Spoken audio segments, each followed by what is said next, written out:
നമസ്കാരം.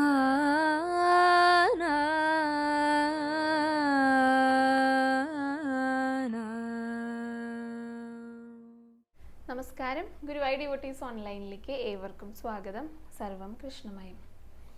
കൃഷ്ണായ വാസുദേവായ ദേവകീ നന്ദനായ ച നന്ദഗോപകുമാരായ ഗോവിന്ദായ നമോ നമഃ. നമ്മുടെ ജീവിതത്തിൽ എന്തെങ്കിലുമൊക്കെ കാര്യങ്ങൾ സംഭവിക്കുകയാണെങ്കിൽ അത് പോസിറ്റീവ് ആയിക്കോട്ടെ നെഗറ്റീവ് ആയിക്കോട്ടെ, അത് ഗുരുവായൂരപ്പനുമായിട്ട് ഒന്ന് കണക്ട് ചെയ്യാനായിട്ട്, ഒന്ന് ബന്ധിപ്പിക്കാനായിട്ട് ശ്രമിക്കാറുണ്ട്. അതായത് ഇപ്പം എന്തെങ്കിലും നമുക്ക് ഉണ്ടായിക്കഴിഞ്ഞാൽ ഭഗവാൻ ഇതെന്തെങ്കിലും നമ്മുടെ അടുത്ത് പറയാനായിട്ട് ശ്രമിക്കുകയാണോ, അത് ഭഗവാന്റെ അനുഗ്രഹമാണോ, അങ്ങനെ എന്തും ഭഗവാനുമായിട്ടൊന്ന് കണക്ട് ചെയ്യും നമ്മൾ. അങ്ങനെയാണ് ചെയ്യുക.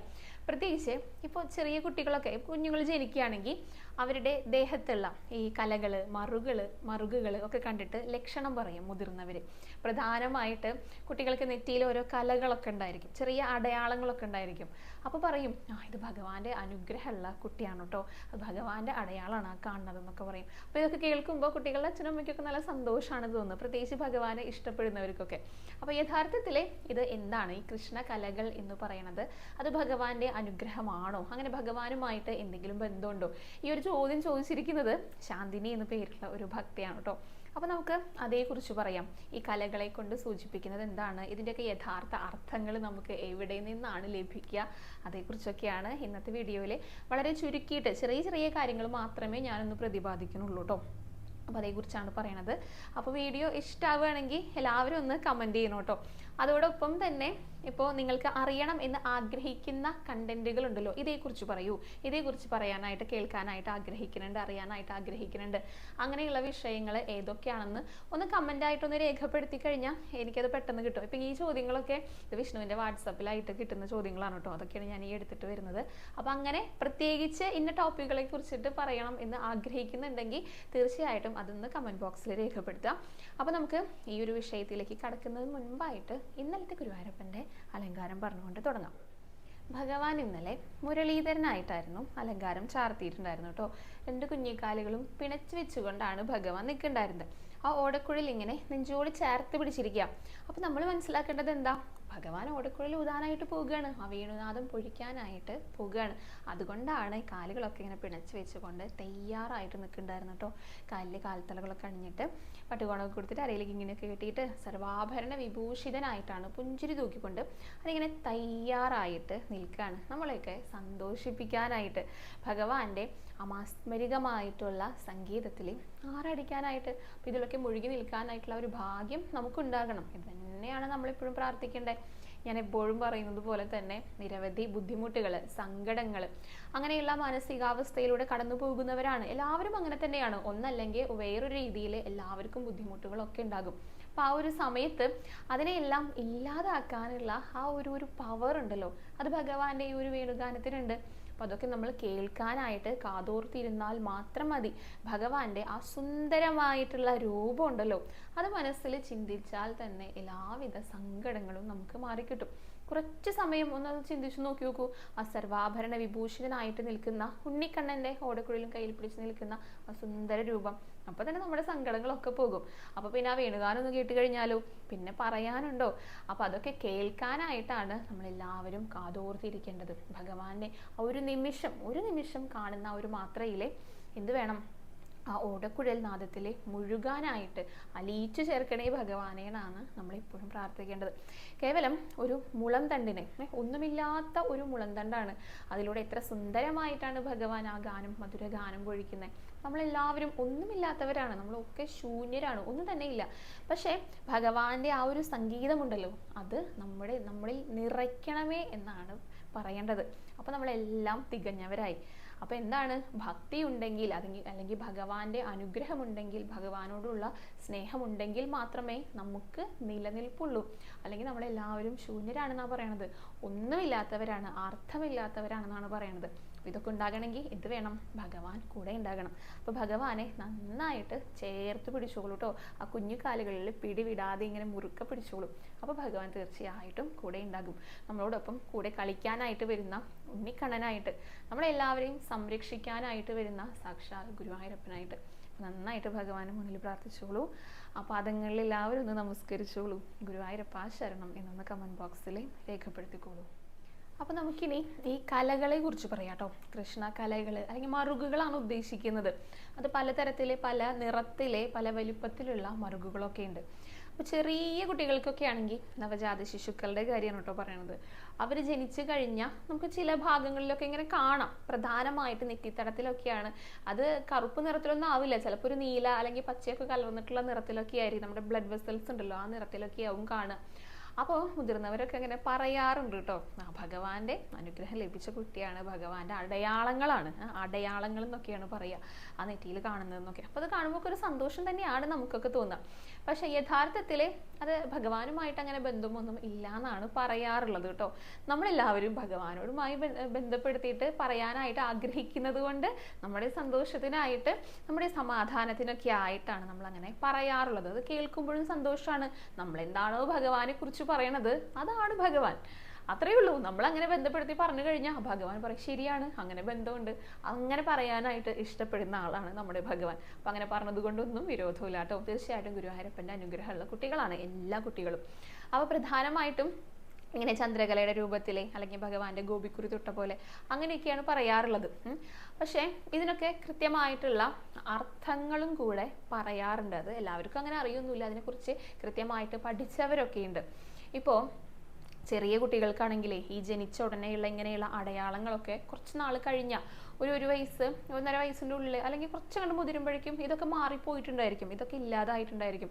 ചിലർക്കൊക്കെ ഇതിങ്ങനെയൊക്കെ അടയാളങ്ങൾ കാണുമ്പോൾ ഒരു ടെൻഷനൊക്കെ വരിക മാതാപിതാക്കൾക്കൊക്കെ. എന്തുകൊണ്ടാണ് ഇങ്ങനെ ഒരു അടയാളം എൻ്റെ കുട്ടിക്ക് മാത്രമുള്ളത്? ഇതിനെ കുറിച്ച് മുതിർന്നവരാണെങ്കിൽ ഇങ്ങനെ പറഞ്ഞു കൊടുക്കും, അല്ലാത്തവർക്ക് ഇത് എന്താണെന്ന് അറിയില്ല. അപ്പോൾ ഡോക്ടേഴ്സിൻ്റെ അടുത്ത് പോയി കഴിഞ്ഞാൽ ഡോക്ടേഴ്സ് പറയും ചെറിയ കുട്ടികൾക്ക് ഇങ്ങനെയുള്ള കാര്യങ്ങൾ നമ്മൾ കണ്ടില്ല എന്നടിക്കണം എന്ന് പറയും. അങ്ങനെ അവർ പറയാം, അത് കുറച്ച് കഴിഞ്ഞാൽ അതൊക്കെ മാറും. അപ്പം അങ്ങനെ ടെൻഷൻ അടിക്കേണ്ടാത്ത കുറേ കാര്യങ്ങളൊക്കെ ഉണ്ട് കേട്ടോ. യഥാർത്ഥത്തിൽ ഈ മറുകുകൾക്ക് അതിൻ്റെ സ്ഥാനം, അതിൻ്റെ വലിപ്പം, അതിൻ്റെ നിറം ഒക്കെ നോക്കിയിട്ട് പല പല കാര്യങ്ങൾ, ലക്ഷണങ്ങൾ പറയാറുണ്ട്. ഇത് പറയുന്ന ഒരു പുസ്തകമുണ്ട്. അതൊരു ഇപ്പോൾ ജ്യോതിഷത്തിൻ്റെയൊക്കെ ഒരു ചെറിയൊരു ഭാഗം കൂടിയാണെന്ന് പറയാം. സാമുദ്രിക ശാസ്ത്രം എന്നാണ് അതിനെ പറയാം. അതിൽ വിശദമായിട്ട് എഴുതിയിട്ടുണ്ട് ഓരോരോ സ്ഥാനത്ത്. അതായത് നമ്മളിപ്പോൾ ഒരു വ്യക്തി, അത് കുറച്ച് ഒന്ന് അഡൽട്ടായിട്ടുള്ള വ്യക്തിക്കാണ് കേട്ടോ, അതായത് എല്ലാം വളർച്ച എത്തിയിട്ടുള്ള ഒരാളുടെ കാര്യമാണ് പറയണത്. അവരുടെ കാൽനഖം മുതൽ ഈ തലമുടിയുടെ അറ്റം വരെയുള്ള ഭാഗങ്ങൾ, അവിടുത്തെ ലക്ഷണങ്ങൾ പറയും. നഖശിഖാന്തം എന്നാണ് പറയുക. അതായത് ഓരോരുത്തർക്കും ഇങ്ങനെയുള്ള ഭാഗങ്ങൾ ഓരോ തരാണ്. നമ്മളിപ്പോൾ ഫിംഗർ പ്രിന്റിൻ്റെ പറയാറുണ്ടല്ലോ, അത് ഓരോരുത്തർക്കും വ്യത്യസ്തമാണെന്ന് പറയുന്ന പോലെ തന്നെ ഈ ലക്ഷണങ്ങൾ പലർക്കും പല രീതിയിലായിരിക്കും. അപ്പോൾ ഈ ലക്ഷണങ്ങൾ വെച്ചിട്ട് ഒരാളെ ഐഡൻറ്റിഫൈ ചെയ്യാം, തിരിച്ചറിയാനായിട്ട് സാധിക്കുന്നതാണ് പറയണത്. അത് ചില ലക്ഷണങ്ങളൊക്കെ കാണുമ്പോൾ നമ്മൾ ഭഗവാനോടുമായിട്ട് ബന്ധപ്പെടുത്തിയിട്ടുമാണ് പറയാറുള്ളത്. അപ്പോൾ ഇതെല്ലാം എഴുതി തയ്യാറാക്കി വെച്ചിരിക്കുന്ന ഒരു പുസ്തകമാണ് സാമുദ്രിക ശാസ്ത്രം എന്ന് പറയണത്. അതാണ് പ്രധാനപ്പെട്ട ഒരു പുസ്തകം. പിന്നെ പലരും പല പേരുകളിലെ ഈ ലക്ഷണങ്ങളെ കുറിച്ച്, ഇപ്പോൾ ഹസ്തരേഖാശാസ്ത്രം അങ്ങനെയല്ലേ, അങ്ങനെയുള്ള ലക്ഷണങ്ങളെ കുറിച്ചിട്ടൊക്കെ എഴുതിയിട്ടുണ്ട്. അതായത് ഒരു സ്ത്രീയുടെയും ഒരു പുരുഷൻ്റെയും ഓരോരോ ഭാഗങ്ങളിലെ മറുകുകൾ മാത്രമല്ല, അല്ലാതെയുള്ള ലക്ഷണങ്ങളും ഒക്കെ എഴുതിയിട്ടുണ്ട് കേട്ടോ. അപ്പോൾ ഇതിനെ പറയുന്ന ആ ഒരു പേരാണ് സാമുദ്രിക ശാസ്ത്രം എന്ന്. അപ്പോൾ ഇതറിഞ്ഞവർക്ക് കൃത്യമായിട്ടത് കാര്യങ്ങളൊക്കെ പറയാനായിട്ട് സാധിക്കും. അതിനെക്കുറിച്ച് എനിക്ക് വിശദമായിട്ട് അറിയാത്തത് കൊണ്ടാണ് ഓരോരോ ഭാഗങ്ങളിലെയും മറുകുകളെ കുറിച്ച് പറയാത്തത് കേട്ടോ. അപ്പോൾ നമ്മൾ പറയുന്നത് കൃഷ്ണ കലകളെ കുറിച്ചാണ്. അപ്പോൾ തീർച്ചയായിട്ടും അങ്ങനെയുള്ള കലകളൊക്കെ ഉണ്ടാകുകയാണെങ്കിൽ, പ്രധാനമായിട്ട് ഞാൻ പറഞ്ഞല്ലോ നെറ്റിത്തടത്തിലാണ് കാണുക, അത് ഭഗവാന്റെ ഗോപിക്കുറി തൊട്ട പോലെ, ഭഗവാന്റെ കളഭക്കുറി തൊട്ട പോലെയൊക്കെയാണ് തോന്നിക്കുക. തീർച്ചയായിട്ടും ഭഗവാന്റെ അനുഗ്രഹമുള്ള കുട്ടികളാണ് കേട്ടോ. കുറച്ച് നാളൊക്കെ കഴിഞ്ഞാൽ അതൊക്കെ മാറും. അപ്പോൾ എന്താ അത് പോയത്, എന്താ അത് വരാഞ്ഞത്, അങ്ങനെയൊന്നും ആരും വിചാരിക്കേണ്ട.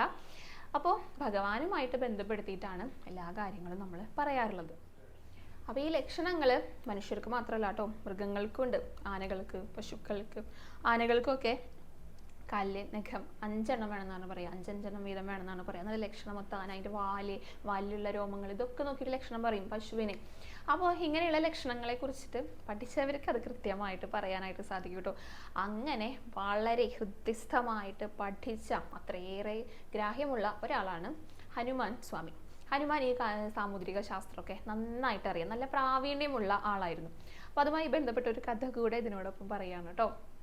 ഹനുമാൻ ലങ്കയിലേക്ക് സീതാമാതാവിനെ അന്വേഷിച്ച് പോകുകയാണ്. അപ്പോൾ സീതാദേവി ഇതുവരെ ഹനുമാൻ കണ്ടിട്ടില്ല. ശ്രീരാമനെ തന്നെ കാണുന്നത് കാട്ടിൽ വെച്ചിട്ട് സുഗ്രീവന്റെ കൊട്ടാരത്തിൽ വെച്ചാൽ കാണുക. അപ്പോഴൊന്നും സീതാദേവിയെ ശരിക്കും കാണാനായിട്ട് സാധിച്ചിരുന്നില്ല.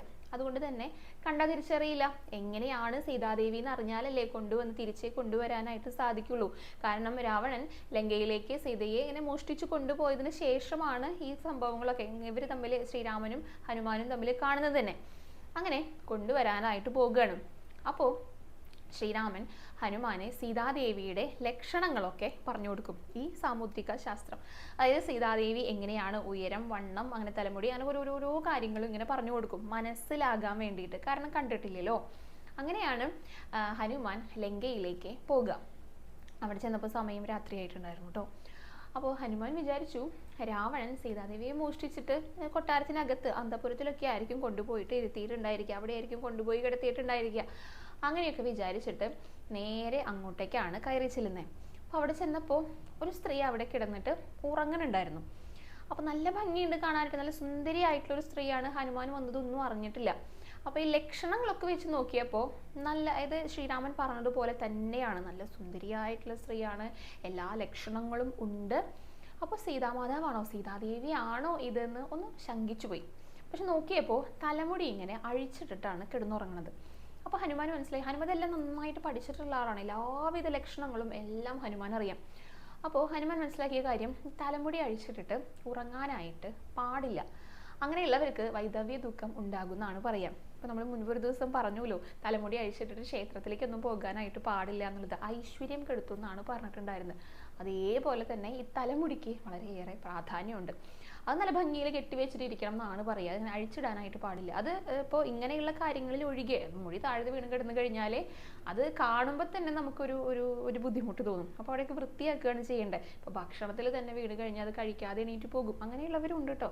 ചിലർ ആ ഭക്ഷണത്തിൻ്റെയും കൂടെ വില അറിയുന്നവർ അത് മാറ്റിയിട്ട് കഴിക്കാനായിട്ടും കൂടെ ശ്രമിക്കാറുണ്ട്. അപ്പോൾ ഈ തലയിലിരിക്കുമ്പോൾ മാത്രമേ തലമുടിക്ക് ഭംഗിയുള്ളൂ. വേറെ എവിടെ കിടക്കുകയാണെങ്കിലും ആർക്കും അത് ഇഷ്ടാവില്ല. അപ്പോൾ ഈ തലമുടി അഴിച്ചിട്ടിട്ട് ക്ഷേത്രത്തിൽ പോകാനായിട്ട് പാടില്ല എന്ന് പറഞ്ഞു. ഒപ്പം തന്നെ തലമുടി അഴിച്ചിട്ടിട്ട് കിടന്നുറങ്ങാനായിട്ടും പാടില്ല. വൈധവ്യ ദുഃഖം അനുഭവിക്കേണ്ടി വരുന്നതാണ് പറയുക. അപ്പോൾ ബാക്കി എല്ലാ ലക്ഷണവും ഉണ്ട്, പക്ഷെ തലമുടി അഴിച്ചിട്ടിട്ടാണ് കിടന്നുറങ്ങുന്നത്. അപ്പോൾ ഹനുമാൻ മനസ്സിലായി ഇത് സീതാദേവി അല്ല എന്നുള്ളത്. അതിൻ്റെ കാരണം എന്താണെന്ന് വെച്ച് കഴിഞ്ഞാൽ ശ്രീരാമന് മരണത്തിൻ്റെ സമയം ആയിട്ടില്ല. അങ്ങനെയാണെങ്കിലല്ലേ സീതാദേവിക്ക് വൈധവ്യ ദുഃഖം ഉണ്ടാകൂ. അപ്പോൾ പിന്നെ ഈ തലമുടി അഴിച്ചിട്ട് ഉറങ്ങുന്നത് സീതാദേവി അല്ല എന്ന് അനുമാനിച്ചു. എന്നിട്ട് അവിടുന്ന് പുറത്തേക്ക് കടന്നു. അങ്ങനെ ഇനിയിപ്പോൾ അന്വേഷിച്ച് ഇറങ്ങാണ്, എവിടെയാണ് സീതാദേവി ഇരിക്കുന്നതെന്ന് അറിയില്ലോ. അങ്ങനെ വായു ഭഗവാനാണ് ഇങ്ങനെ തള്ളിയിട്ട്, കാരണം വായു ഉണ്ടല്ലോ, വായു ഇങ്ങനെ തള്ളിയിട്ട് ഇങ്ങനെ പുറത്തേക്ക് കൊണ്ടുവന്നു. അങ്ങനെ പുറത്തേക്ക് ഇറങ്ങി അശോകവനിയിലെത്തി. അവിടെ എത്തിയപ്പോൾ അവിടെ ഇരിക്കുന്നത് കണ്ടു. ഇങ്ങനെ ശ്രീരാമൻ പറഞ്ഞ അതേ ലക്ഷണങ്ങളോട് കൂടിയിട്ടുള്ള അതിസുന്ദരിയായിട്ടുള്ള ഒരു സ്ത്രീ. കിടന്നുറങ്ങുമൊന്നും അല്ല കേട്ടോ, അതായത് സമാധാനമായിട്ട് സുഖമായിട്ട് കിടന്നുറങ്ങുമൊന്നും അല്ല. അവിടെ ശ്രീരാമനെ പിരിഞ്ഞതിലുള്ള ഒരു ദുഃഖത്തിലാണ് അവിടെ ഇരിക്കുന്നത് കണ്ടത്. അപ്പോൾ എല്ലാ ലക്ഷണങ്ങളും തികഞ്ഞു. അത് സീതാദേവിയാണെന്ന് ഹനുമാനെ മനസ്സിലാക്കുകയും ചെയ്തു. അപ്പോൾ ഹനുമാൻ എന്താണ്, ഈ സാമുദ്രിക ശാസ്ത്രത്തെക്കുറിച്ച് നന്നായിട്ട് അറിയാമായിരുന്നു. അതാണ് ഈ ലക്ഷണങ്ങളൊക്കെ കൃത്യമായിട്ട് പറഞ്ഞു കഴിഞ്ഞാൽ ഒരാളെ നമുക്ക് ഐഡൻറ്റിഫൈ ചെയ്യാനായിട്ട് പറ്റുമെന്ന് പറയുന്നത്. അപ്പോൾ ഹനുമാനാണ് അതിൽ ഏറ്റവും പ്രാവീണ്യമുള്ള ആളെന്നാണ് നമ്മൾ മനസ്സിലാക്കേണ്ടത് കേട്ടോ. അപ്പോൾ ഈ ലക്ഷണങ്ങളെ കുറിച്ചിട്ട് കൂടുതൽ അറിയണമെന്ന് ആഗ്രഹിക്കുന്നവർക്കൊക്കെ സാമുദ്രിക ശാസ്ത്രമൊക്കെ വാങ്ങിയിട്ട് വായിച്ചു നോക്കാം കേട്ടോ. അതറിയാൻ വേണ്ടിയിട്ടാണ്. അതൊക്കെ ശാസ്ത്രങ്ങളാണ്, അപ്പോൾ അതൊക്കെ സത്യമാണ് എന്നൊക്കെയാണ് നമ്മൾ വിശ്വസിക്കാറുള്ളത്. അപ്പോൾ അങ്ങനെയൊക്കെ വാങ്ങാം. അപ്പോൾ ഈ ഉദാഹരണത്തിനായിട്ടേ ഈ കാണാൻ പറ്റാത്ത സ്ഥലങ്ങളിലെ മറുകൊക്കെ വന്നു കഴിഞ്ഞാൽ വളരെ നല്ലതാണ്, ഭാഗ്യമാണെന്നൊക്കെ പറയാറുണ്ട് കേട്ടോ. അതായത് പുറത്ത് മുതുകത്തൊക്കെ വന്നു കഴിഞ്ഞാൽ നല്ലതാണെന്ന് പറയാറുണ്ട്. അതേപോലെ തന്നെ ലക്ഷണങ്ങൾ പറയുമ്പോൾ ഈ തലയിൽ 2 ചുഴികളുള്ള കുട്ടികളൊക്കെ ഉണ്ടാവും. ഇപ്പോൾ അവരച്ഛനോ അമ്മയ്ക്കോ അങ്ങനെ ഉണ്ടായിരിക്കില്ല, പക്ഷെ കുട്ടികൾക്ക് 2 ഉണ്ടെങ്കിൽ അതും വളരെ നല്ലതാണെന്നൊക്കെ പറയാറുണ്ട് കേട്ടോ. അങ്ങനെ നിരവധി കാര്യങ്ങളൊക്കെ എഴുതി വെച്ചിട്ടുണ്ട്. അത് വായിച്ചിരിക്കാനും നല്ല രസമൊക്കെയാണ്. അത് പോസിറ്റീവ് കാര്യങ്ങൾ വായിക്കുമ്പോഴാണ് നമുക്കൊരു സന്തോഷമൊക്കെ തോന്നുക. അതിൽ നെഗറ്റീവായിട്ടുള്ള കാര്യങ്ങൾ ഉണ്ടായിരിക്കും. അയ്യോ എനിക്ക് ഇങ്ങനെ ഉണ്ടല്ലോ, അങ്ങനെയും ചിന്തിക്കുന്നവരൊക്കെ ഉണ്ട് കേട്ടോ. എന്നാലും ഇതൊക്കെ മനസ്സിലാക്കി വെക്കുക, അത്രയൊക്കെയാണ് ഉദ്ദേശിക്കുന്നത്. അപ്പോൾ നമ്മൾ പറയുന്നത് കൃഷ്ണകലകളെ കുറിച്ചാണ്. അത് പ്രധാനമായിട്ടും നെറ്റിത്തടത്തിലൊക്കെയാണ് കാണുക. അതിന് ദോഷങ്ങളൊന്നും പറയാറില്ല കേട്ടോ. ശുഭകരമായിട്ട് പറയണത് ഭഗവാനോട് ബന്ധപ്പെടുത്തിയിട്ടാണ്. അപ്പോൾ പഴമക്കാർ അല്ലെങ്കിൽ മുതിർന്നവർ അങ്ങനെയൊക്കെയാണ് കൂടുതലും പറഞ്ഞു കേട്ടിട്ടുള്ളത്. അപ്പോൾ അത് നല്ലൊരു കാര്യം തന്നെയാണ് കേട്ടോ. അത് മനസ്സിലായിട്ടുണ്ടെന്ന് വിചാരിക്കുന്നു. അപ്പോൾ കൂടുതൽ അറിയണം എന്ന് ആഗ്രഹിക്കുന്നവർക്ക് ഇങ്ങനെയുള്ള പുസ്തകങ്ങളൊക്കെ വായിക്കുന്നത് വളരെ നല്ലതായിരിക്കും കേട്ടോ. ഇനി നമുക്ക് കുറച്ച് ചോദ്യങ്ങൾ പറയാം കേട്ടോ. ചോദ്യത്തിലേക്ക് കടക്കുന്നതിന് മുൻപായിട്ട് ഒരു പ്രധാനപ്പെട്ട ഒരു ഭാഗം കൂടെ കാണാം. നമസ്കാരം, ഗുരുവായൂർ ഡിവോട്ടീസ് ഓൺലൈനിലേക്ക് ഏവർക്കും സ്വാഗതം. ഇന്ന് എൻ്റെ കൂടെ ഉള്ളത് സിന്ധു ചേച്ചിയാണ്. സിന്ധു ചേച്ചിക്ക് ഒരു പ്രത്യേക മുഖവരയുടെ ആവശ്യമൊന്നുമില്ല കേട്ടോ. നമ്മുടെ വീഡിയോസ് തുടക്കം മുതലേ കാണുന്നവർക്ക് ചേച്ചീനെ പരിചയം ഉണ്ടായിരിക്കും. നമുക്ക് ഗുരുവായൂരപ്പന്റെ കഥകളൊക്കെ നിരവധി ചേച്ചി പറഞ്ഞു തന്നിട്ടുണ്ട്. ഗുരുവായൂർ ഡിവോട്ടീസ് ഓൺലൈനിൽ ഒരു നിറസാന്നിധ്യമാണ്. ഇപ്പോഴും നമുക്ക് വളരെ വേണ്ടപ്പെട്ട ഒരു വ്യക്തിയാണ് കേട്ടോ. ഈ അടുത്ത് ചേച്ചിക്ക് ഒരു ഗുരുവായൂരപ്പന്റെ അനുഗ്രഹം ലഭിക്കുകയുണ്ടായി. വളരെ ചെറുപ്പം മുതലേ തുടങ്ങിയിട്ടുള്ള ഒരു ആഗ്രഹമാണ് കഥകളി അവതരിപ്പിക്കുക എന്നുള്ളത്. അതും ഗുരുവായൂരപ്പന്റെ മുന്നിലെ മേൽപ്പുത്തൂർ ഓഡിറ്റോറിയത്തിലെ കഥകളിയിലെ പുറപ്പാട് കൃഷ്ണവേഷത്തിലെ അരങ്ങിലെത്താനായിട്ട് സാധിച്ചു. അതും ഈ ഒരു പ്രായത്തിലെ. തീർച്ചയായിട്ടും അംഗീകരിക്കപ്പെടേണ്ടതാണ്, ആദരിക്കപ്പെടേണ്ടതാണ്. ഗുരുവായൂർ ഡിവോട്ടീസ് ഓൺലൈൻ്റെ വകയായിട്ട് ഒരു ആദരവ് ചേച്ചിക്ക് നൽകുകയാണ്.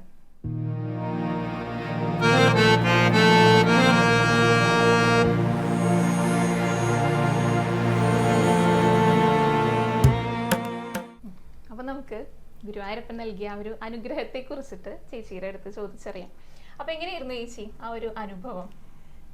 ഒരു പ്രത്യേക അനുഭൂതി തന്നെയായിരുന്നു. കാരണം ചെറുപ്പം മുതലുള്ള ആഗ്രഹമായിരുന്നു എൻ്റെ. അപ്പോൾ ചെറുപ്പത്തിലൊന്നും നടന്നില്ല. ഈ 53 വയസ്സ് വരെ കാത്തിരിക്കേണ്ടി വന്നു.